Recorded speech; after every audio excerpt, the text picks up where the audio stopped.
Class 8 हम ये lesson पढ़ रहे थे, the selfish giant. Second book का लेसन है ये आपका, इट्स सो हैपन का।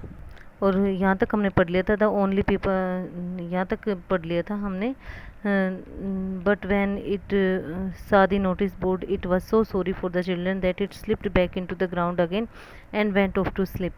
वापस से चला जाता है जो छोटा पौधा, जो फूल सिर उठाता है वो। The only people who were pleased were the snow and the Frost. केवल दो ही लोग होते हैं ऐसे उसके अंदर बगीचे में देखे जाते हैं, स्नो यानी कि बर्फ़ और कोहरा था, दोनों ही आते हैं। Spring has forgotten this garden. बसंत इस बगीचे में आना भूल गई थी। दे क्राइड, वो चिल्लाए। So we will live here all the year round. तो हम पूरे साल यहीं रहेंगे। The snow covered up the grass with her great white cloak. और बर्फ़ ने उस घास को ढक दिया था अपने, जो उसका सफ़ेद कोट था, एकदम से चोगा था, उससे ढक दिया था। And the frost painted all the trees silver. और जो कोहरा था उसने सभी पौधों को सफ़ेद कलर से एक तरीके से ढक दिया था पौधों को। Then they invited the north wind to stay with them. तब उन्होंने उत्तरी हवा को बुलाया उनके साथ रहने के लिए। एंड ही केम, और वो आ गया। ही वॉज रैप्ड इन फर्स, और वो फर में लिपटा हुआ था। And he roared all day about the garden, और वो पूरा दिन दहाड़ा बगीचे में। And blew the chimney pots down, और उसने चिमनी पोट्स को भी नीचे किया। This is a delightful spot, ये एक बहुत अच्छी जगह है। ही सेड, उसने कहा। We must ask hail on a visit, हमें ओलों को भी बुलाना चाहिए एक यात्रा करने के लिए।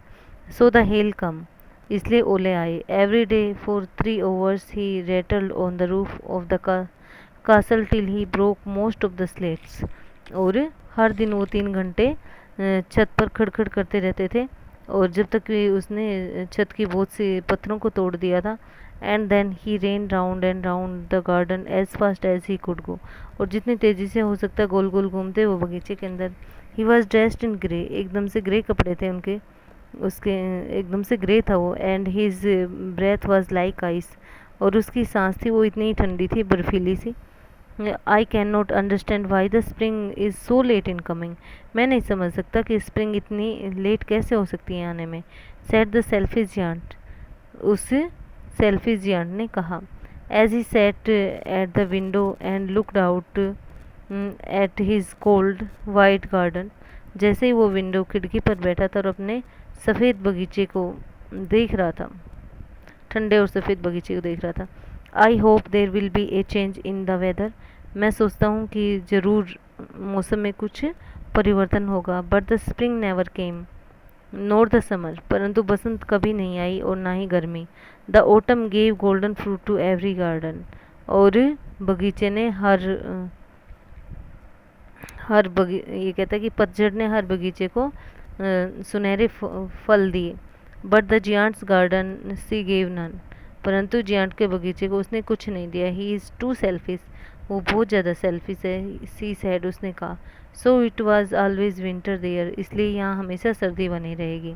And the north wind and the hail and the frost and the snow danced about through the trees, और उत्तरी हवा और ओले और जो कोहरा है वो क्या करेगा, और बर्फ़ है वो यहाँ पेड़ों के ऊपर से नाचते रहेंगे।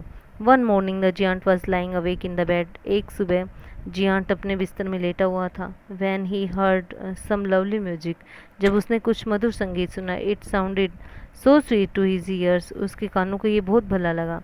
That he thought it must be the king's musicians passing by, उसने सोचा कि राजा के जो संगीतकार है वो गुजर रहे होंगे नज़दीक से। It was really only a little Lynette singing outside his window, उसने देखा कि एक छोटा पक्षी है, बुलबुल पक्षी है, वो उसकी खिड़की के बाहर की तरफ गा रहा है। But it was so long since he had heard a bird singing in his garden, परंतु बहुत समय बीत गया था जब उसने कोई भी गीत सुना नहीं था अपने बगीचे में, किसी का भी किसी पक्षी गाने की आवाज़ नहीं सुनी थी।